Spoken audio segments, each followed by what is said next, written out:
You should know selling, not just telling. Maximum जो realtors है market में, they no telling. Okay. जिस दिन आपको सेलिंग आ गई ना, आपको कोई नहीं रोक सकता. तो आपका जो रियल एस्टेट एजेंट्स जो बिगनर्स है उनके लिए कुछ एक राय, जैसे कि आप गिव एंड टेक में भी बिलीव करते हैं, मैंने आपके कुछ वीडियोस भी देखे, तो आप थोड़ा सा मुझे उनके बारे में उनको अगर ध्यान में रख के कोई पॉइंट ऑफ व्यू से अगर मुझे बता पाए, तो आपका भी कोई उससे रिलेटेड एक्सपीरियंस होगा. करेक्ट. सबसे मेन तो जो स्किल चाहिए, you should be expert in your business. आपका जो भी बिजनेस है, क्योंकि कस्टमर आपसे 10 मिनट भी बात करेगा ना, तो आप वो समझ जाएगा कि आप कितने पानी में हो. ओके. जो मैं सब व्यूअर्स को रिकमेंड करूंगा कि अगर आपको सक्सेसफुल रियल्टर बनना है, तो पहली आदत जो आपने लगानी चाहिए वो है रोज पढ़ने की. मिनिमम 10 पेज तो आपने पढ़ना ही चाहिए अगर आपको जल्दी सक्सेसफुल चाहिए.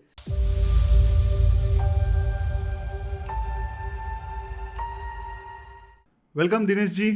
थैंक यू अभी. Welcome to our podcast. मुझे एक्चुअली आपसे बहुत सारे सवाल है, मुझे बहुत सारे सवाल अंदर से आ रहे हैं. एक्चुअली इसके पीछे रीज़न कि प्रैक्टिसिंग सीए से डायरेक्टली आप रियल इस्टेट में ये इतना बड़ा शिफ्ट कैसे किया. आज सीए एक ऐसा करियर है जहाँ पे लोग एस्पायर करते हैं कि अरे मुझे सीए बनना है, एजुकेशन लेते, पढ़ाई बहुत मुश्किल है वो सब चीज़ों की, और वो छोड़ के आप डायरेक्ट रियल इस्टेट में कैसे आ गए. तो ये सब चीज़ें मुझे जाननी है आपसे. आपका करियर कैसे स्टार्ट हुआ, मुझे थोड़ा सा आप इलेबरेट करके बताइए आपके करियर के बारे में. सुपर क्वेश्चन पूछा आपने, जो मेरा हर क्लाइंट मुझे पूछता है जब भी हम मिलते हैं और उन्हें पता चलता है कि मैं सीए हूँ, तो ये क्वेश्चन बाय डिफॉल्ट आता है, हमारे डिस्कशन का पॉइंट होता है.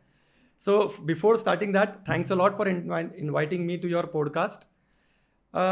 कमिंग टू योर क्वेश्चन, मैं 2006 में सीए बना, 2006 नवंबर अटेम्प्ट में. तो after that I got my first job in IDBI bank. मैं वहाँ से मैंने मेरा करियर, बैंकिंग का करियर इनटू कॉर्पोरेट बैंकिंग.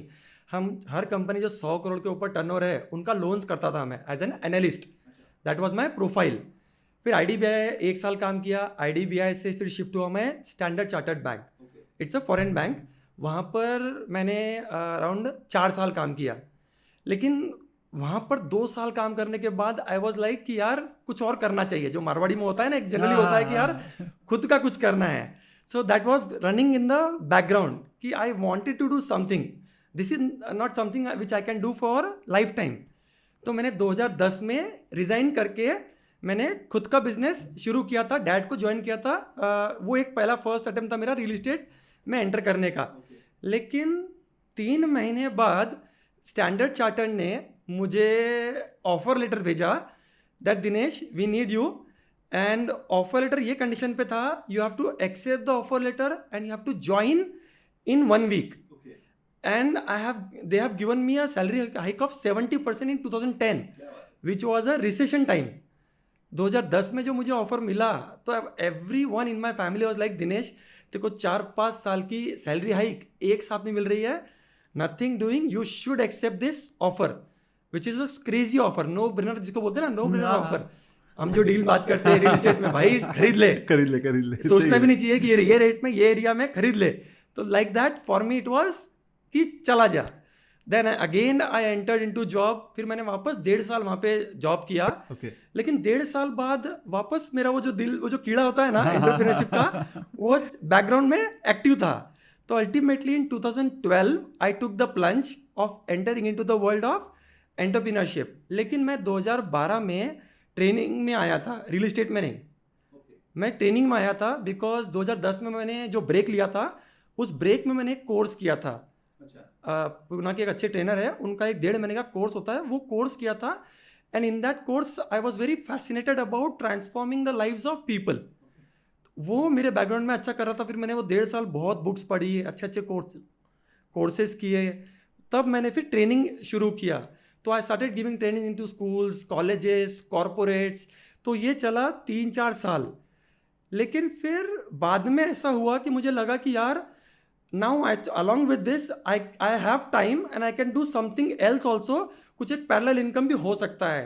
और मैं मेरे डैड को देखता था. मैं dad was into real estate from last 30 years. तो मैंने उनको बचपन से देखा है रियल एस्टेट डील्स करते हुए. लेकिन मेरा जो व्हाइट कलर जो डिग्री था, वो मुझे रोक रहा था कि यार ये अपन ब्रोकर का टैग लगना चाहिए क्या. तो ऑलमोस्ट 1.5-2 साल मैंने वो सोचा. फाइनली 2016 में मैंने डिसाइड किया, nothing doing, it's a very lucrative business and I should do this. Part time में ट्रेनिंग के साथ में ये बिजनेस हो सकता है and it's a very lucrative and rewarding business.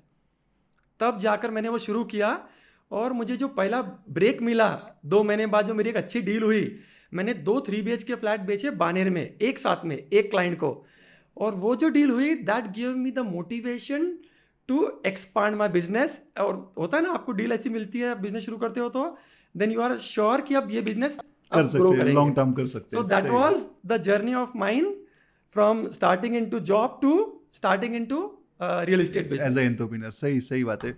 अभी आपका फोटे एरिया क्या क्या है? अभी आप कौन से वर्टिकल्स में काम कर रहे हैं रियल एस्टेट के? Correct, good question. सो मेरा अभी का प्राइमरी फोटे इज रीसेल। ओके। जो मेरे 7 लोगों की टीम है, जो ऑलमोस्ट एक काइंड ऑफ ऑटो पायलट पे आ गई है। कुछ लोग मेरे 7 साल से मेरे टीम में है, they are into the team, so they have become leader now who handle the team. From last 1 year, my wife has also joined our business. क्या बात है, great. She was into job from last 6 years. She was into digital marketing and she used to work for Pune Metro. Pune Metro was her client. Okay. So now from last 1 year as she has joined us, मेरे को थोड़ा bandwidth मिल गया है to do something else. सो पिछले 1 साल से हमने ज़्यादा कमर्शियल, हम पहले भी करते थे, लेकिन अभी हमने कमर्शियल थोड़ा ग्रो किया है बिजनेस, क्योंकि मेरा थोड़ा टाइम मिला है और बैंडविथ मिली है। तो अब हम कमर्शियल ग्रो कर रहे हैं, तो अब हमको कमर्शियल बहुत लुक्रेटिव लग रहा है, क्योंकि कमर्शियल में डील्स अच्छी होती है और फास्ट डील क्लोज होती है। और मेरा जो एक नेटवर्किंग का इंटरेस्ट है, तो you get to know and meet some really good people, जहाँ पे नेटवर्किंग अच्छी होती है। सबसे मेन चीज़ है, आप कम डील्स कर कर भी ज़्यादा पैसा कमा सकते हो। That is the best thing about commercial and premium deals. सही बात है। मुझे आपने जैसा बताया कि आपके वर्टिकल्स अभी रीसेल में है, आप न्यू में भी काम करते हैं और कमर्शियल में भी काम करते हैं, तो मुझे ये इन चीज़ों के बारे में थोड़ा इलेबरेट करके बताइए ना। जब आप रीसेल में काम कर रहे हैं तो एक बायर का पॉइंट ऑफ व्यू क्या देखते हैं आप, और एक सेलर का पॉइंट ऑफ व्यू क्या देखते हैं? ये दोनों किस तरह से सोचते हैं? करेक्ट। तो इसके बारे में आप मुझे बताइए ना। इससे क्या होगा कि हमारे लोगों को भी पता चलेगा, जो हमारे व्यूअर्स है, कि एक्चुअली बायर की थिंकिंग क्या है, सेलर की थिंकिंग क्या है। तो मुझे अब ये तीनों वर्टिकल्स में से थोड़ा बताइए कि रीसेल में क्या है एक्चुअली बायर की थिंकिंग। देखो, जब भी कोई फ्लैट बेचता है सेलर, हाँ, उसको बेस्ट प्राइस चाहिए, और जो भी रीसेल खरीदता है उसको भी बेस्ट मींस लोवेस्ट चाहिए। सेलर हाईएस्ट पे बेचना चाहता है और बायर लोवेस्ट पे खरीदना चाहता है। सही है। So whenever we do a deal, we always think about win win situation, कि बायर भी जीतना चाहिए और सेलर भी जीतना चाहिए। That's our perspective of looking at the deal. Okay. No one should lose the deal. दोनों को हंसते हंसते deal, and both should be happy after the deal, क्योंकि जैसा माइंडसेट जो होती है कि दोनों को बेस्ट चाहिए। बराबर है। बट जैसे ही हम पिक्चर में आते हैं, वी थिंक कि हम दोनों को विन विन सिचुएशन पे कैसे लाए। जैसे अगर एक जो बुक है how to win friends and influence people, उसमें एक जो हैबिट है, it is win win. Okay. तो I am a big fan of that book. So हम हमेशा विन विन फिलोसॉफी पे काम करते हैं। क्या बात है। कमर्शियल केस में क्या होता है कि अगर कमर्शियल डेवलपर अगर कमर्शियल कंस्ट्रक्ट करने वाला है, तो उसके बैक ऑफ द माइंड क्या सोच होती है कि वो प्लॉट है अगर उसके पास मेन रोड पे, तो रेसिडेंशियल बनाने की जगह वो कमर्शियल क्यों बनाता है, और कमर्शियल बनाने के पीछे रीज़न क्या होती है उसकी? फाइनेंशियल भी रीज़न हो सकती है या फिर और भी चीज़ें। तो आपको क्या लगता है उसके पीछे रीज़न क्या है? एक तो सबसे मेन है कि वो बिल्डर अभी तक क्या करता है और उसका इंटरेस्ट एरिया क्या है, और उसको क्या लगता है कि वो एरिया में क्या अच्छा बिकेगा। Ultimately it's all about sales, कि वो जगह पे मैं कमर्शियल बनाऊंगा तो मुझे कितना प्रॉफिट आएगा, और मार्केट की वो एरिया में डिमांड किसकी ज़्यादा है। इट्स अल्टीमेटली डिमांड सेल्स, कि डिमांड सप्लाई को बैलेंस करना है बिल्डर पर्सपेक्टिव कर देखे तो कमर्शियल, अगर आप जैसे आप कमर्शियल पर्सपेक्टिव निकाला आपने, तो कुछ एरियाज है, जैसे अभी आप बानेर को लो, क्योंकि we are mostly working in west area.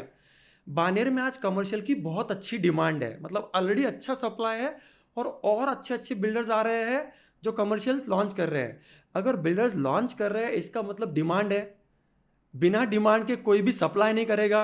Every builder wants to match the demand supply. So हर इंसान डिमांड सप्लाई को दिमाग में रखता है। जैसे आपको पता होगा कि लोग आज बोलते हैं कि कमर्शियल का सप्लाई बहुत हो गया है मार्केट में, बहुत इन्वेंट्री है मार्केट में, फिर भी बिल्डर क्यों बना रहे हैं? Because builders know something, they have studied the markets who have grown like India, and they have seen कि कमर्शियल की डिमांड कितनी होती है, और इंडिया ग्रोइंग मार्केट है। तो जो एंटरप्रेन्योर्स होते हैं ना, दे नो कि बाकी मार्केट कैसे ग्रो हुए थे, तो दे नो कि इंडिया ग्रो होने वाला है। तो 5 साल बाद जो लगने वाला है और जो स्पीड से इंडिया ग्रो होगा, तो जब लगती है तब नहीं कंस्ट्रक्शन शुरू होता है। सही बात है। मार्केट को देखकर they are visionary, so they know कि India is in the growing stage, and the way we are seeing, the way we are population intensive, superb demand है, इन हाउस ही इतनी डिमांड है, तो ऑलरेडी अगले 40 साल तक India is in the growing stage. बहुत demand है India में, और कमर्शियल की बहुत डिमांड आने वाली है।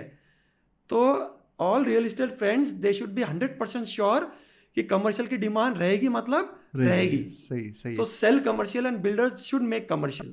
मुझे एक आपसे जानना है, आपका बैकग्राउंड जो है वो टोटली फाइनेंस से रिलेटेड है, डेवलपर हो या फिर रीसेल में कोई क्लाइंट हो आपका जिसको आज फ्लैट बेचना है, तो उसको जब आप मिलते हैं तो उसको आप कैसे गाइड करते हैं? अगर मैं एक सेलर हूँ, मुझे फ्लैट मेरा बेचना है, तो ये जस्टिफाई प्राइस जो होती है ना, कि ये प्राइस जस्टिफाई होती है ये एरिया के लिए, आपके प्रोडक्ट के लिए, तो आप उसको किस पैरामीटर्स में देखते हैं और आपके जो सेलर है उनको गाइड करते हैं? इसके बारे में थोड़ा आप बता पाएंगे? Correct, good question. So generally जब हम सेलर आता है तो हम उनको फाइनेंशियल टर्म्स में बताते हैं कि आपके इसका एक तो होता है नॉर्मल, जो वो देखता है कि यार दिनेश, हम ये फ्लैट जो हाई, दे ऑलवेज से कि हाईएस्ट ये रेट पे हमारे सोसाइटी में बिका है, दिनेश ये रेट पे बेच कर दे मेरी प्रॉपर्टी, इतना मुझे चाहिए। सही है। और हम उनको समझाते हैं, सर आपने ये रेट पे ली थी, आपका इन्फ्लेशन ये रेट पे ग्रो हो रहा है, और आपको ये रेट पे रेंट मिला है अभी तक, क्योंकि आपने प्रॉपर्टी रेंट पर दी थी, आपको अच्छा अप्रिशिएशन आया है, और आप ये अप्रिशिएशन एक्सपेक्ट कर रहे हो, क्योंकि इतना अप्रिशिएशन भी होना चाहिए प्रॉपर्टी का। तो वो हम एक कैलकुलेशन कस्टमर को समझाते हैं, and then we reach to a win win situation, जो कस्टमर भी अग्री करता है, right Dinesh, you are actually hitting the right point, that this is the right price in the market. और हम भी हमारा एक्सपीरियंस शेयर करते हैं, इतने 7 सालों का जो एक्सपीरियंस है जो हम करते हैं वो हम उनसे शेयर करते हैं, and then they are really convince कि दिनेश यार you have a rich experience in the market. And financial terminology जब हम उनको समझाते हैं प्रॉपर, हम उनको एक्सेल पे समझाते हैं, because they have done work in corporate bank, standard chartered bank, तो हम उनको proper, our USP is in financial terms. तो हम हर चीज़ ROI इस चीज़ में जब बात करते हैं तो customer understand and respects us more. Great. तो ये जो प्राइस हाइक होती है ये तो समझ में आ गया कि अब आपने जैसा बताया कि जैसे डिमांड सप्लाई वगैरह है, तो जब प्राइस डाउन होती है वो किस में क्या पैरामीटर्स रह सकते हैं कि अब जब प्राइस डाउन हो रही है? अभी इंडिया ने तो देखा नहीं है मेरे ख्याल से इतने बहुत सालों से, पर जो भी है, अगर बाहर आज चाइना में आप देखेंगे कि प्राइस डाउन हो रही है, हाँ। रियल एस्टेट की प्राइस नीचे आ रही है, तो अभी तो अपना मार्केट तो ग्रोइंग है, तो वो क्या पैरामीटर्स होते हैं और किस पैरामीटर्स पे वो एनालिसिस किया जाता है कि अभी मार्केट डाउन आने वाला है? जैसे आपने अभी 2-3 साल पहले देखा होगा कि मार्केट थोड़ा नीचे गया था, डाउन गया था, राइट? हाँ। तो एवरीवन वाज थिंकिंग कि डाउन गया, मार्केट खराब हो रहा है, मार्केट खत्म हो गया, that was the thing which people were discussing.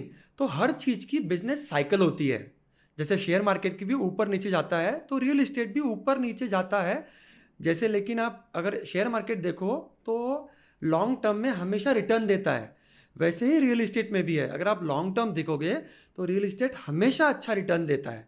Okay. तो बायर और an investor should always think real estate from a long term perspective and not from the up and down, कि डाउन आया तो बेच दूँ, अप आया तो फिर खरीदते हैं। That's what is the human psychology. Okay. जो वॉरेन बफे क्या बोलते हैं, जब मार्केट नीचे जाता है तो खरीदो और मार्केट ऊपर जाता है तो आराम से बैठो। लेकिन लोग एग्जैक्ट अपोजिट करते हैं। ह्यूमन साइकोलॉजी, हम कस्टमर को वो टाइम पे गाइड करते हैं कि मार्केट नीचे है, this is the what the all richest people do, because I read books a lot, I am a big fan of Warren Buffett and what he suggest to his clients. He suggest कि जब market नीचे जाता है तो अच्छे portfolio, अच्छे profile, अच्छे clients bye करो, और जब टॉप पे है तो प्लीज होल्ड। तो अभी इंडिया का सिनेरियो क्या है? अभी इंडिया का जो रेट में आप यहाँ प्रॉपर्टीज मिल रहे हैं, तो ये रेट हायर साइड में है या ठीक ठाक है या लोअर साइड में? आपका क्या कहना है इसके ऊपर? India is a growing market, developing country, not a developed country. India is still developing. और यहाँ पर अभी हजारों प्रॉब्लम सॉल्व करना बाकी है। ओके तो जिस किसी कंट्री में प्रॉब्लम्स है टू सॉल्व, वो कंट्री ग्रो होते रहेगी। जैसे आप जापान का एग्जांपल लो, जापान में आज इंटरेस्ट रेट निगेटिव है, ओके और इंडिया में आज बैंक में 6-7% का आज इंटरेस्ट रेट मिलता है। बराबर। क्यों मिल रहा है? क्योंकि डेवलपिंग है, आज बहुत सारे प्रॉब्लम सॉल्व करना बाकी है। तो जो भी कंट्री डेवलपिंग है वहाँ पर बहुत ग्रोथ का स्कोप है, और जहाँ पर ग्रोथ का स्कोप है वहाँ पर मार्केट बढ़ेगा ही बढ़ेगा। तो यानी अभी जो प्राइसिंग है वो डिसेंट प्राइसिंग है, गुड प्राइस है, तो ये प्राइसिंग में बाय करना चाहिए क्योंकि India is a developing country, और अगले 40-50 साल तो बहुत जबरदस्त ग्रो होने वाला है, and you should enter the market now. Dinesh ji, आप कौन से टेक्नोलॉजी यूज कर रहे हैं? आज के डेट में पूरा रियल एस्टेट भी ट्रांसफॉर्म हो रहा है, नए नए टेक्नोलॉजीज आ रहे हैं, तो आप आपके बिजनेस में कौन से टेक्नोलॉजीज यूज कर रहे हैं आज के डेट में? करेक्ट, जैसे ऑनलाइन है, वी आर डेफिनेटली ऑनलाइन। उसके अलावा हम हमारे जो भी क्लाइंट्स हैं, उनकी जो भी प्रॉपर्टीज आती है हमारे पास में, तो हम उनका एक वीडियो बनाते हैं। ओके प्रॉपर हर फ्लैट का, हर चीज का वीडियो बनता है। We have 2 full time video editors and designers with us. Okay so that is our USP. हर चीज, अगर कस्टमर हमारे पास तक नहीं आ सकता है, जैसे अगर हमने 100 लोगों को पिच किया, तो हर एक इंसान तो हमारे पास नहीं आ सकता है, लेकिन हम फ्लैट को उन तक पहुंचा देते हैं थ्रू वीडियो। Okay great. तो इससे होता क्या है, वो फ्लैट जब देखते हैं तो वो इंटरेस्टेड हो जाते हैं प्रॉपर्टी में, and they immediately come to see. तो हमारा कन्वर्जन रेशियो बढ़ जाता है, विजिटिंग रेशियो बढ़ जाता है। Definitely it's a numbers game, real estate और any business, it's a numbers game. आप 100 लोगों को वीडियो दिखाओगे, 10-15 लोग देखने आएंगे, 1-2 लोग खरीदेंगे, that's how it's a number. तो आपको आपके नंबर्स पे खेलना है। तो अभी आपकी जो मेनली टेक्नोलॉजी आप यूज कर रहे हैं, डिजिटल यूज कर रहे हैं, और वीडियो शूटिंग्स या फिर जो भी है उससे रिलेटेड आप ज्यादातर टेक्नोलॉजी यूज कर रहे हैं। Networking. Okay we are a part of, मैं कम्युनिटी में, जैसा हमारा मारवाड़ी कम्युनिटी है, माहेश्वरी है हम, तो I am very active. In fact हमारा एक ग्रुप है, वहाँ मैं 5 साल से लीडरशिप रोल पे हूँ। क्या बात है। तो वहाँ से अगर आप कुछ भी काम करते हो ना, एक होता है आपकी पर्सनैलिटी डेवलप होती है, आप लीडरशिप स्किल, कम्युनिकेशन स्किल, जुगाड़, मार्केटिंग, सेल्स, लोगों से कैसे बात करते हैं, आपकी मैच्योरिटी बढ़ती है, आप पॉलिटिक्स सीखते हो, क्योंकि आप जहाँ इंसान है वहाँ पॉलिटिक्स है। आपको ये चीज़ एक्सेप्ट करनी पड़ेगी। सही बात है। और आपको अगर पॉलिटिक्स सीखना है तो आपको लोगों के बीच में रहकर ही पॉलिटिक्स सीख सकते हो। लोगों से दूर रहकर कोई इंसान पॉलिटिक्स नहीं सीख सकता है, लोगों के बीच में रहकर ही आप पॉलिटिक्स सीखोगे। जैसे आप भी अभी प्रॉप के टीम में हो, लीडरशिप टीम में हो, so definitely you are learning a lot over there. So from my experience also I have learn कि आप जितने लीडरशिप रोल पे रहते हो, you first get a good network, आपका कनेक्शन बहुत बढ़ता है, और वहाँ से आपको बिजनेस बहुत आता है, सही बात, रेफरेंसेस बहुत आते हैं। तो ये रियल एस्टेट के सेक्टर में आपको इतने साल हो गए, अभी आप काम कर रहे हैं, और आपका फाइनेंस का बैकग्राउंड भी है, तो आज आपको ये इंडस्ट्री में जो हर्डन्स दिख रहे हैं, जो चैलेंजेस जो आज है, वो आपके हिसाब से कौन से चैलेंजेस है कि आज रियल एस्टेट को ये फेस करना पड़ रहे हैं, या फिर इसको आप थोड़ा सा आइडेंटिफाई करके मुझे बता पाएंगे कि कौन से चैलेंजेस है ऐसे इंडस्ट्री के? देखो, सबसे मेन जब बायर होता है, he is a bit skeptical, क्योंकि उसका जिंदगी भर का पैसा होता है, 1-2 करोड़ की प्रॉपर्टी के नीचे आता नहीं है आज। स्पेशली हम जो एरिया में काम करते हैं, पुणे वेस्ट एरिया में, तो सबसे पहले what he is looking for is trust. अगर आप बायर का कंसर्न देखो, क्योंकि because ultimately buyer will do business with you when you create value for the buyer. आप उसकी जो कंसर्न्स है, जो इनसिक्योरिटीज है, जब उनको सॉल्व करोगे, उनके बारे में सोचोगे और उनके प्रॉब्लम स्टेटमेंट सॉल्व करोगे, तो वो आपके साथ में बिजनेस करेगा और रेफरेंस देगा उनके दोस्तों को, रिलेटिव्स को, फ्रेंड्स को। So what we do is we think from the buyer's perspective कि उनके चैलेंजेस क्या है, उनके प्रॉब्लम्स क्या है, उनको देखो रियल एस्टेट में क्यों इन्वेस्ट करते हैं। एक तो एंड यूज है और सेकंड है इन्वेस्टमेंट। ये 2 ही चीज़ों के लिए लोग इन्वेस्ट करते हैं या खरीदते हैं खुद के लिए। तो हम वो पहले उनकी रिक्वायरमेंट जान के लेते हैं और उनके हिसाब से उनको प्रॉपर्टी सजेस्ट करते हैं, उनके कंसर्न समझ के उनको सजेस्ट करते हैं। तो वो जो ट्रैक्शन है वो नहीं आता और उनका हम पे ट्रस्ट आ जाता है। ओके और एक बार ट्रस्ट आ गया, then the journey becomes very simple. Okay, तो ये तो हो गया आपके क्लाइंट के पॉइंट ऑफ व्यू से। एक नॉर्मल चैलेंजेस अगर आप इंडस्ट्री को देख के बताएंगे कि कुछ चीज़ें हैं कि जो अभी भी इंडस्ट्री में मिसिंग है, जो कि प्रॉपरली फिक्स होना बाकी है अभी तक, तो ऐसे कौन से चीज़ें कि जो अभी तक रियल एस्टेट में फिक्स हुई नहीं है, या फिर प्रॉपरली उसके जो क्यूबिकल्स देखेंगे तो आप प्रॉपर क्यूबिकल से एक लाइन में आए नहीं है, ऐसे कौन से? एक जो चीज़ जो मुझे मेरे क्लाइंट्स बोलते हैं, Dinesh, there is very less professionalism. वो बोलते हैं कि दिनेश ये ब्रोकर से मेरा लास्ट ट्रांजैक्शन हुआ था यार, कुछ भी प्रोफेशनलिज्म नहीं है, मतलब बोला मेरे को फ्लैट दिखाने आऊँगा, कोई आया ही नहीं, चाबी नहीं है, वो नहीं है, ये नहीं है। That these are the concerns of the buyer. तो ये जो कंसर्न्स है ये हम एड्रेस करते हैं। I am very strict on my team on this. अगर आपने कोई क्लाइंट को बुलाया है तो आपने ये जो चीज़ें हैं ये पहले से ही सॉल्व करके रखना है, क्योंकि हमारी एक लिस्ट होती है कि कस्टमर आ रहा है तो क्या क्या चीज़ें हैं और हमारा पास एक्सपीरियंस क्या है। हमारी वीकली मीटिंग्स होती है, हमने लास्ट क्या सीखा, वो हम गलतियाँ क्या की हमने, क्योंकि इंसान अपने गलतियों से सीखता है, अपने फेलियर से ही सीखता है। और हमारा कस्टमर हमको फीडबैक देता है कि यार दिनेश ऐसा ऐसा फीडबैक है, ऐसा ऐसा this are the thing which we like, और अगर आप ये चीज़ इंप्रूव कर लो। जैसा हम एक एग्जांपल देता हूँ, हमारा एक कस्टमर है जिसने हमको नया जब मैंने एंटर किया था 2016 में, तो हमने जो अउन में एक फ्लैट भेजा था, तो फ्लैट तो बेच दिया, उसका जर्नी हमारे साथ जो था अच्छा था, लेकिन जब वो प्रॉपर्टी टैक्स और इलेक्ट्रिसिटी नेम चेंज किया तो वो उसमें बहुत टेंशन में आ गया। अच्छा। तो फिर हमने बोला कि अरे तो यार गलत है, मतलब फिर हम क्या कर सकते हैं, what value can we create. तो अब हमारे कस्टमर के लिए we do this service free of cost. Okay. हम नेम चेंज दोनों का, प्रॉपर्टी टैक्स और इलेक्ट्रिसिटी, हमने एक इन हाउस टीम ही रख लिया है उसके लिए। अच्छा। जो ये चीज़ कस्टमर के लिए फ्री करके देते हैं हम। तो this are the values which are creating. तो हम वाव इम्पैक्ट क्रिएट कर रहे हैं, डील तो हो रही है, he is not at all expecting this from us. तो अगर बिजनेस में बोला जाता है, अगर आप वाव इम्पैक्ट क्रिएट करते हो और कस्टमर को कुछ सरप्राइज सर्विस देते हो जो उसको कभी आपने बोला नहीं था, ना कोई मार्केट में दे रहा है, सही है। तो वो दूसरों को आपका रेफरेंस देता है। क्या बात है। क्योंकि उसका ये प्रॉब्लम स्टेटमेंट था, यानी जो आपने कमिट किया उससे ज़्यादा आप जब डिलीवर करते तो डेफिनेटली क्लाइंट भी आपके साथ में रॉयल रहता है, लॉयल भी रहता है, रेफर भी करता है, बाकी चीज़ें तो डेफिनेटली आएंगी। करेक्ट। तो आपका बोलना ये है कि प्रोफेशनलिज्म और बढ़ना चाहिए ये इंडस्ट्री में। Yes, मुझे और एक चीज़ जानने में बहुत एक्चुअली ये आ रहा है आपसे कि आप फाइनेंशियल बैकग्राउंड से, आपने सेबी के बारे में पढ़ा ही होगा, आप इतना सारा आपके सिलेबस में था, अभी आप रियल एस्टेट में काम कर रहे हैं, तो सेबी जैसे एक ऑर्गेनाइजेशन जो गवर्नमेंट ने फॉर्म की है वो एक रेगुलेटरी है, वैसे ही अभी गवर्नमेंट ने रेरा फॉर्म की है, वो भी एक रेगुलेटरी है। तो बोथ आर रेगुलेटरी। सेबी जो है वो आपके फाइनेंशियल सब चीज़ें, शेयर मार्केट को संभालती है, रेरा जो है वो रियल एस्टेट को संभालती है, पर दोनों में बहुत ज़्यादा डिफरेंस है। तो आज सेबी के अगर ब्रोकर्स की आप बात करेंगे तो सेबी के ब्रोकर्स और रियल एस्टेट के ब्रोकर्स, इनमें जो डिफरेंस है, तो आप इसके बारे में कुछ बता पाएंगे मुझे कि इतना डिफरेंस क्यों है? क्योंकि सेबी में तो बहुत ही ज़्यादा स्ट्रीमलाइन हो चुकी है सब चीज़ें, रियल एस्टेट में रेरा आके भी अभी 2017 से अभी तक लगभग 5, 5.5, 6 साल होते आए, पर आज तक उतना स्ट्रीमलाइन नहीं हो पाया। तो इसके पीछे क्या रीजन हो सकता है, या फिर कौन से स्टेज पे आज हम है? करेक्ट।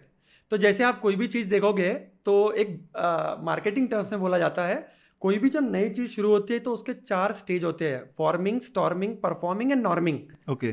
तो सेबी जो है वो बहुत पुराना है और वो मैच्योरिटी लेवल पे आ चुका है, वो परफॉर्मिंग और नॉर्मिंग स्टेज पे आ चुका है। ओके। और जो हमारा रेरा है वो अभी भी फॉर्मिंग और स्टॉर्मिंग के बीच में चल रहा है। तो अभी भी वो परफॉर्मिंग स्टेज पर नहीं आया है, क्योंकि ये कोई भी नई चीज़ शुरू होती है तो गवर्नमेंट एकदम स्ट्रिक्ट नहीं हो सकता है शुरुआत में, क्योंकि उनको सबके बारे में सोचना पड़ता है, सबके बारे में इम्प्लीमेंटेशन। क्योंकि कोई चीज़ नहीं लाते हैं ना तो आप एकदम स्ट्रिक्ट कर दोगे तो लोग उसको अपोज करेंगे।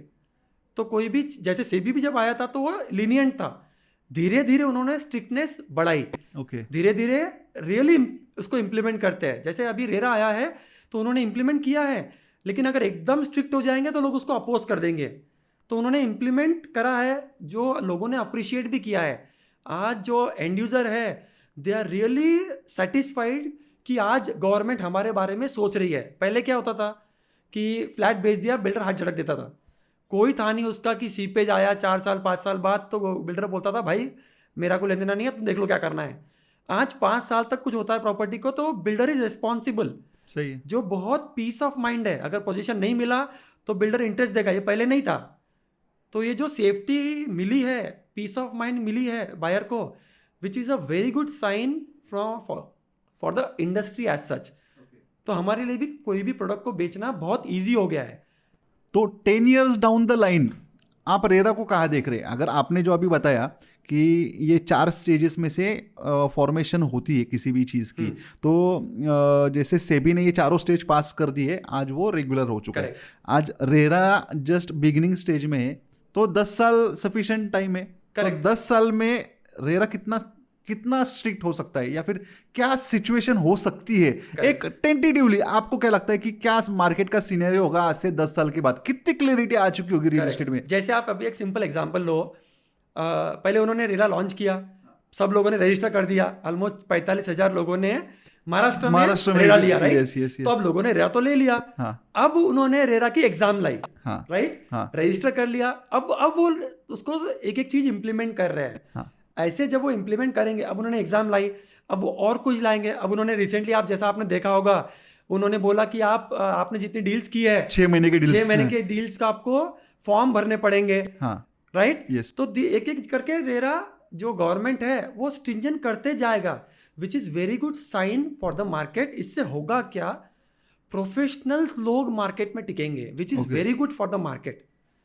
जैसे आप सेबी में देखोगे, इतने स्ट्रिंजेंट रूल्स है और इतने जो स्ट्रिंजिंग इम्प्लीमेंटेशन हो रहा है, तो नॉर्मल आदमी नहीं करता है, क्योंकि उसको डर है कि अगर मैंने गलती की, कोई फालतू कुछ बेचा तो सेबी एक्शन लेगा। वैसा रियल एस्टेट में होना बहुत ज़रूरी है प्रोफेशनलिज्म लाने के लिए, क्योंकि जहाँ डर है वहीं पर प्रोफेशनलिज्म आएगा। तो एक डर, किसी का डर होना बहुत ज़रूरी है कहीं कहीं, which is very important for the market to become discipline. तो अगर उस एंगल से देखेंगे तो सेबी में रजिस्टर ब्रोकर्स तो बहुत लिमिटेड है आज के डेट में, और जो सच में प्रोफेशनल काम कर रहे हैं, और टेक्नोलॉजी का बहुत बड़ा रोल है उसके अंदर। यानी हर एक चीज जो चल रही है उधर टेक्नोलॉजी थ्रू ही चल रही है। कोई ओरल डिस्कशन है ही नहीं वहाँ पे, जो भी है ऑन पेपर है, सब चीजें जो है रिकॉर्डेड है। पर आज भी अगर रियल एस्टेट की बात करेंगे तो यहाँ पे 99% ओरल ही चल रहा है सब कुछ। एक ही टक्का है कि जो ऑन रिकॉर्ड है, ऑन रिकॉर्ड चल रहा है। तो अगर आप जो बोल रहे हैं उस तरीके से हो गया, तो रियल एस्टेट ब्रोकर्स भी नंबर में ही बचेंगे, जो उंगली पे गिन पाएंगे हम, इतने ही बचेंगे अगर ये हिसाब से हुआ तो। या फिर ब्रोकर्स को खुद को उतना स्ट्रांगली रिप्रेजेंट करना पड़ेगा, उतना एजुकेट होना पड़ेगा, उतना कम्युनिटी में आके ये सब चीज़ों को सीखना पड़ेगा। आपकी क्या राय है इसके बारे में? ब्रोकर्स ने क्या करना चाहिए उसको कोप अप करने के लिए? जैसे आपने एक कोट सुना होगा, सर्वाइवल ऑफ द फिटेस्ट। तो अभी रियल एस्टेट में वही होगा। जैसे आपने बिल्डर्स भी देखे होंगे रेरा के पहले और अभी, ऑलरेडी जो लोग 1 करोड़ है, 2 करोड़ है, वो भी बिल्डर बन जाते थे। वो भी एक प्लॉट लेकर बना देते थे, बिल्डिंग बना देते थे। They don't care about the customer service, उनको लेना भी देना नहीं कुछ होता था। सही बात। आज वो लोग ऑलरेडी अभी 4-5 साल में फिल्टर हो चुके हैं। आज कौन है एग्जिस्ट ही नहीं करते, इनफैक्ट वो चल चुके हैं, बाहर जा चुके हैं, विच is very good for the market. Okay, customer के पॉइंट ऑफ व्यू अगर आप देखो तो ये बहुत अच्छे साइंस है फॉर द कंट्री। आई से कि अब बाहर के लोग भी ट्रस्ट करेंगे, एनआरआईज भी इन्वेस्ट करेंगे इंडिया में, क्योंकि इंडस्ट्री मैच्योर हो रही है। सही बात है। पॉलिसीज अच्छी आ रही है, which is a very good sign for the economy to grow as such. क्योंकि गवर्नमेंट, अगर इंडस्ट्री ग्रो होगी, लोग ज़्यादा ट्रस्ट करेंगे मार्केट पे, तो इन्वेस्टमेंट ज़्यादा आएगा, गवर्नमेंट स्टैम्प ड्यूटी से रेवेन्यू ज़्यादा कमाएगा, which is a very good sign for the market as such. और अगर मार्केट ग्रो होगा तो डेफिनेटली रियल्टर ज़्यादा कमाएगा। सही बात है। मुझे आपसे ये जानना है कि आप नेटवर्किंग करते हैं और आपका कम्युनिटी होल्ड भी अच्छा है, तो आपका जो रियल एस्टेट एजेंट्स जो बिगनर्स है उनके लिए कुछ एक राय, जैसे कि आप गिव एंड टेक में भी बिलीव करते हैं, मैंने आपके कुछ वीडियोस भी देखे, तो आप थोड़ा सा मुझे उनके बारे में, उनको अगर ध्यान में रख के कोई पॉइंट ऑफ व्यू से अगर मुझे बता पाए, तो आपका भी कोई उससे रिलेटेड एक्सपीरियंस होगा, तो मुझे उसके बारे में जरा इलेबरेट करके बताइए ना। करेक्ट। एक तो चीज मैं उनको बोलूंगा that they should focus on networking. Okay, networking कहाँ कर सकते हैं? एक तो आप जो भी कम्युनिटी से बिलोंग करते हो, आप वो कम्युनिटी में एक्टिव हो जाओ। इससे होगा क्या, जैसे वेरियस एरियाज ऑफ लाइफ होते हैं, तो हमें सिर्फ पर्सनली प्रोफेशनली नहीं ग्रो होना है, हमें समाज में भी कुछ करना चाहिए, समाज के लोगों के लिए भी कुछ करना चाहिए। ये हमारा रेस्पॉन्सिबिलिटी है, not just right but it is our responsibility. तो मैं 4-5 साल से हमारा जो कम्युनिटी है, मारवाड़ी माहेश्वरी कम्युनिटी, उसमें एक्टिव हूँ ऑन अ लीडरशिप रोल। तो वो उससे हुआ क्या, मेरा नेटवर्क बहुत स्ट्रांग बन गया 4-5 साल से बीइंग ऑन लीडरशिप रोल।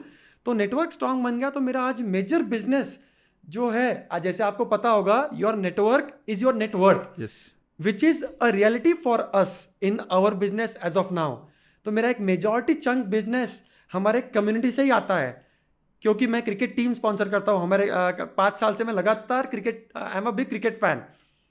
तो मैं 5 साल से लगातार क्रिकेट टीम स्पॉन्सर कर रहा हूँ। मेरी सोसाइटी में भी क्रिकेट टूर्नामेंट्स होते हैं and I sponsor cricket teams, I buy teams. क्या बात है। तो ये जो चीज़ होती है ना, this are the things which are required to connect with people.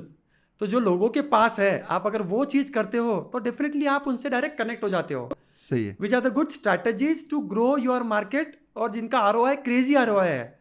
आपका और कुछ एक एक्सपीरियंस जो कि आपने और भी कुछ कम्युनिटीज में आप है, बीएनआई में है, हाँ, और उससे रिलेटेड भी आपकी कोई सक्सेस स्टोरी, या फिर ऐसा सक्सेस स्टोरी नहीं पर उससे भी रिलेटेड कोई ऐसी चीज जो कि आप एजेंट्स को बता पाएंगे कि आपने ये किया है और इसमें से सच में कुछ बेनिफिशियल निकला है, और जो कि गिव एंड टेक के हिसाब से भी अगर देखेंगे तो ये फॉर्मूला ये कि जब आप देंगे किसी को तो ही एक्सपेक्ट कर पाएंगे किसी से। करेक्ट तो उसके बारे में थोड़ा सा आप मुझे बताएंगे। There is a group called BNI, business networking international. इनके बहुत सारे चैप्टर्स है across the world. It's a very professionally run organization. तो मैंने ये ऑर्गेनाइजेशन ज्वाइन की 2020 में। तो 2020 में जब हमारा चैप्टर लॉन्च हुआ, तो in the first month of joining, जैसे पूरे वेस्ट रीजन में 500 एंटरप्रेन्योर्स है जो इसके मेंबर्स थे बीएनआई के प्लेटफॉर्म अलग अलग चैप्टर्स में। तो हमारे चैप्टर में अराउंड 35 मेंबर्स थे स्टार्टिंग में। तो मैंने फर्स्ट मंथ में among all the west region 500 entrepreneurs में I have given the second highest business. मतलब मैंने लोगों को 86 लाख का बिजनेस दिया था। यानी आपने खुद ने उनको सोर्स करके बिजनेस करेक्ट को मेरे दिया। जो चैप्टर मेंबर थे, हाँ, उनको मैंने बिजनेस दिया था।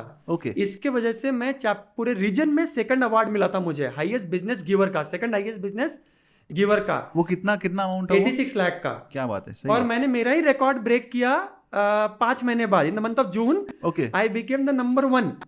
मैंने और रिकॉर्ड ब्रेक किया, मेरा सेकंड से मैं फर्स्ट पे आया पूरे रीजन में। I have given the highest business. वो कितनी अमाउंट थी? वो I am not able to recollect, but वो भी 86-90 के आसपास अमाउंट था। सही है। तो मैं ये बोलना चाहता हूँ कि अगर आपको बिजनेस चाहिए तो आप सिर्फ लोगों से एक्सपेक्ट मत करते रहो, लोगों को मांगते मत रहो कि मुझे बिजनेस दो, देना सीखो।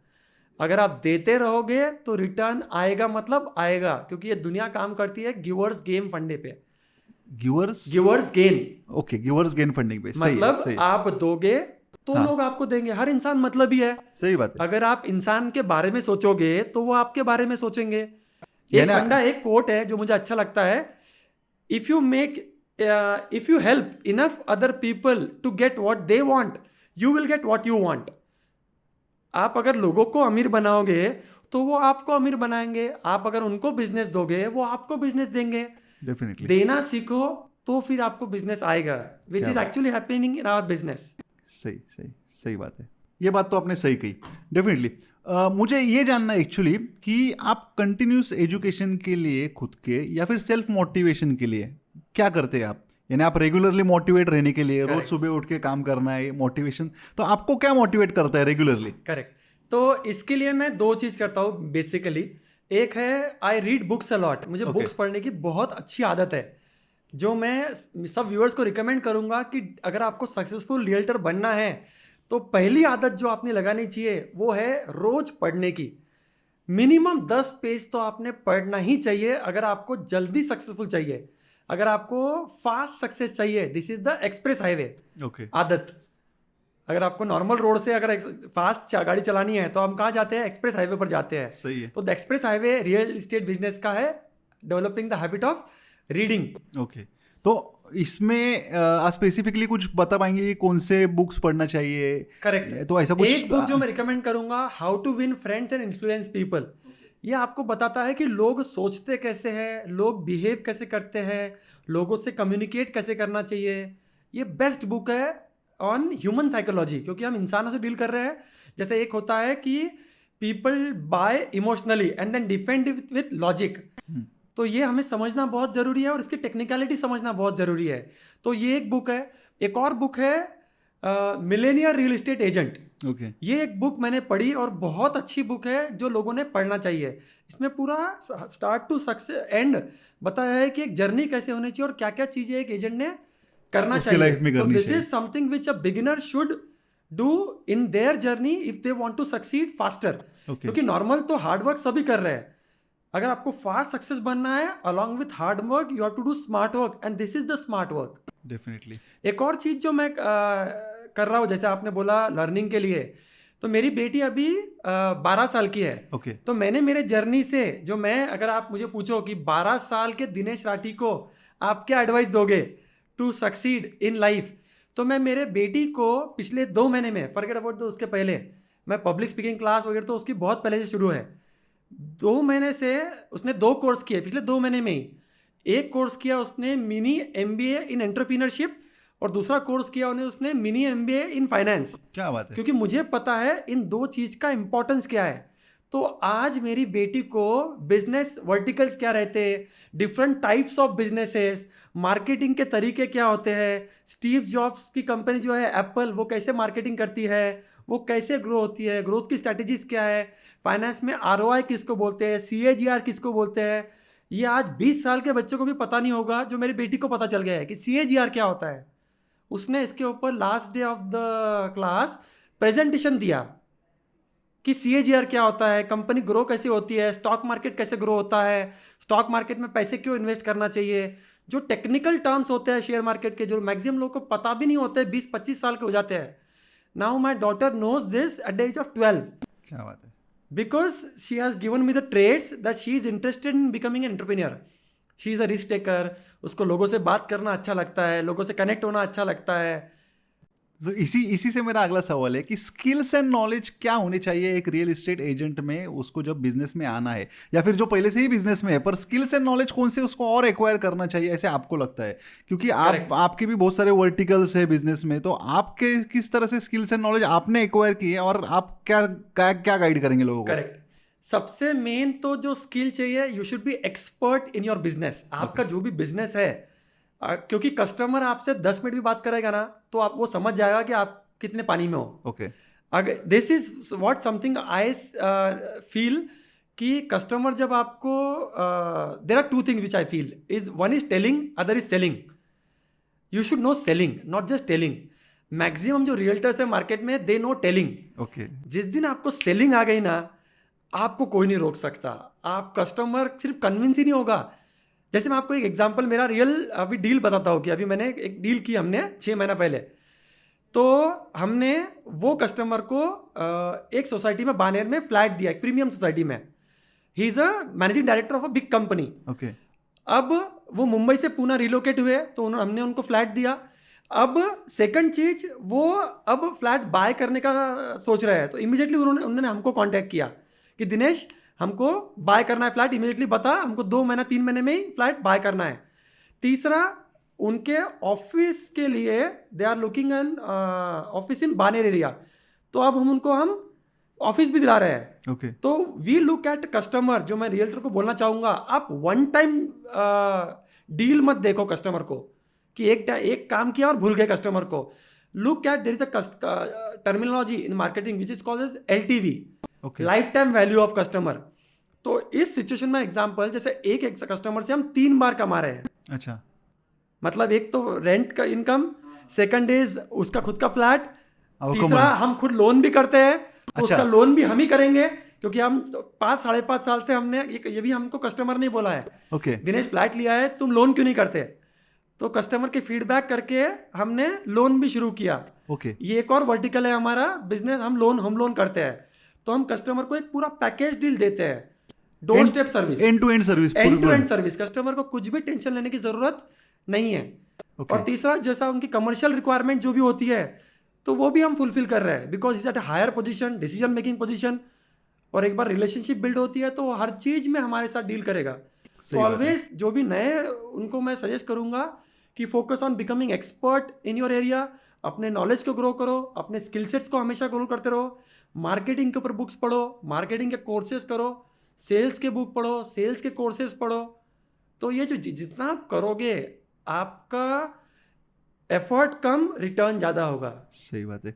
एथिकल बिजनेस के बारे में आपकी क्या राय है? जो रियल एस्टेट में, जो आज के टाइम में आप देख रहे हैं कि बहुत सारे ऐसे मेल प्रैक्टिस वगैरह करने वाले एजेंट्स हैं, तो एथिकल बिजनेस के बारे में थोड़ा सा आप बता पाएंगे कि एथिकल बिजनेस क्या होता है और एथिकल बिजनेस किसे कहा जाता है प्रॉपरली?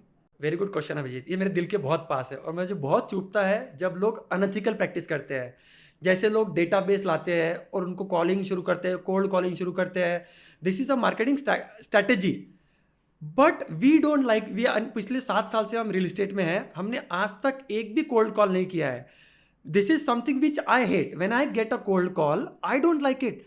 तो जो चीज़ हमको अच्छी नहीं लगती एज अ एंड यूजर, हम कैसे वो चीज़ कर सकते हैं जो हमको खुद को अच्छी नहीं लगती है.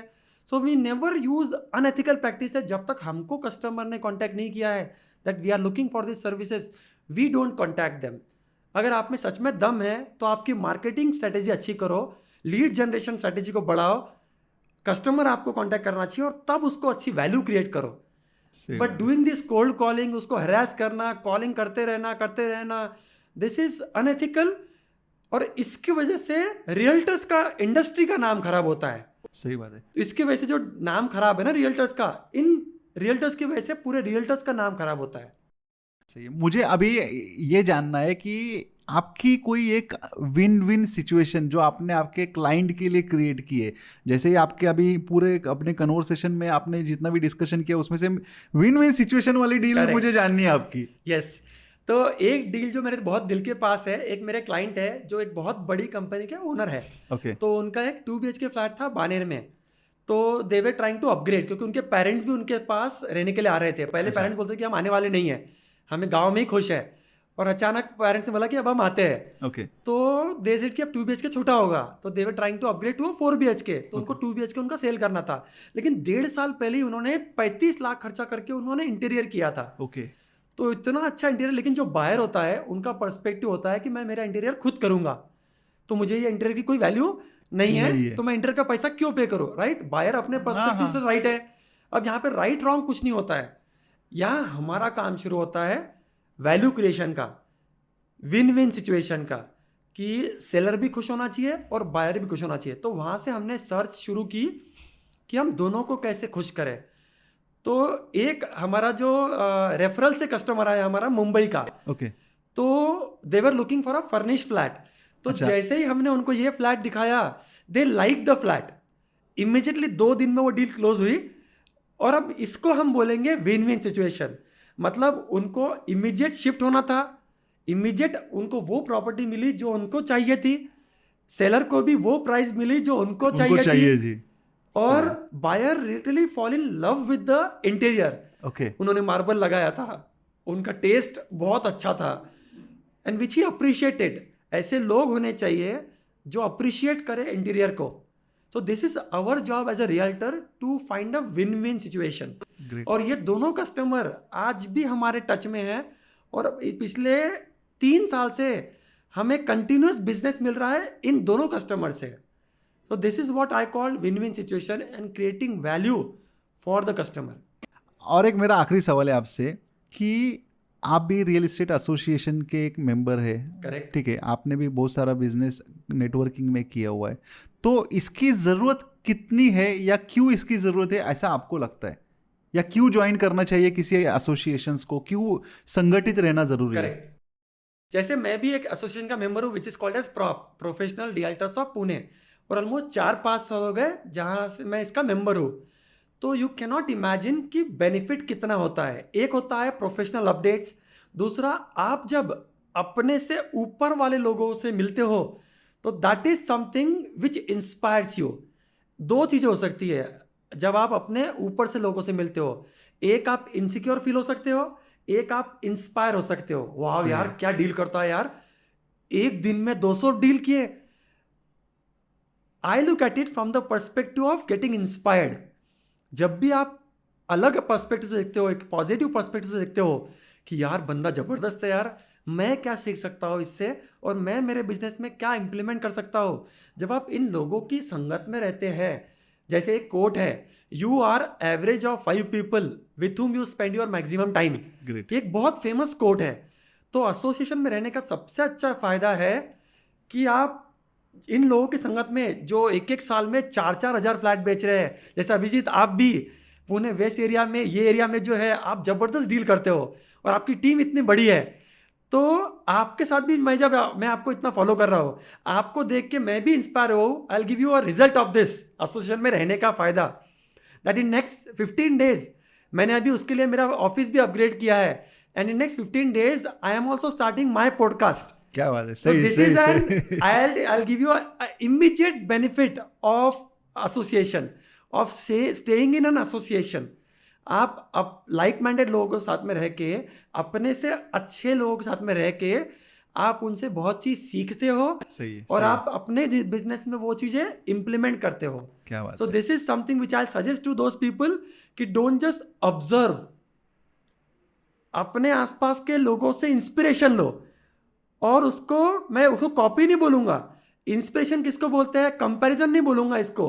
कंपेयर करते हो तो आप लो फील करते हो कि यार ये 100 डील कर रहा है, मैं तो कुछ नहीं कर रहा हूँ, मैं तो बस एक डील करता हूँ क्लोज, साले ये अमीर लोग खराब होते हैं. ये मैक्सिमम लोगों की सोच होती है. But you should get inspired from rich people and find out साला अमीर कैसे बन रहा है, ये 100 डील कैसे क्लोज कर रहा, मैं कैसे कर सकता हूँ, मैं एक छोटी चीज क्या कर सकता हूँ. इन्होंने ये भी जब छोटे थे तो इन्होंने क्या किया था. आप जाओ उनसे मिलो, उनके जैसे अभिजीत आपके इतने अच्छे पॉडकास्ट है, आप अगर ये पॉडकास्ट देखोगे, जैसे मैं ये इंटरव्यू आने के पहले मैंने 8 पॉडकास्ट देखे. यू कैन नॉट इमेजिन कि मैं कितना इंस्पायर हुआ हूँ और मैं कितनी चीज़ें सीखी है जो मैं अपने बिजनेस में इम्प्लीमेंट कर सकता हूँ. जैसे मैंने उदय के पॉडकास्ट से सीखा कि एनआरआई क्लाइंट पे वो क्या कर रहे हैं. So I can also implement this in my business. Why not? Who is stopping me? Definitely आज आपने जो कुछ चीज़ें बताई है, इससे भी बहुत सारे लोग इंस्पायर होने वाली है. Correct. क्योंकि आपका भी जो नॉलेज है ये भी एक आउटस्टैंडिंग, ये अलग ही चीज़ है कि आप फाइनेंस बैकग्राउंड से आज इधर आए, आपने जो एक्सप्लेन किया आज की जो चीज़ें, उसको किसी ने वो नज़रिए से देखा ही नहीं था. Correct. तो डेफिनेटली ये बहुत सारे लोगों को इससे बेनिफिट मिलने वाला. Thanks Dinesh, thanks for coming. आज बहुत सारी चीज़ें हमारे व्यूवर्स को जानने मिली आपकी Yes, तरफ thanks से. a lot, Abhijit. या Thanks a lot for inviting me. Thank you. हम नेक्स्ट एपिसोड और एक करेंगे आपके साथ, क्योंकि बहुत सारे हमारे सब्सक्राइबर्स जो है ना, वो हमको सामने से और सवाल पूछते हैं कि ये सवाल उनको दिनेश को पूछना है, ये सवाल उनको दिनेश को पूछना है. तो definitely we will do a next one more episode. Thank you, Abhijit. Thank you. Thanks for coming Dinesh. Yes.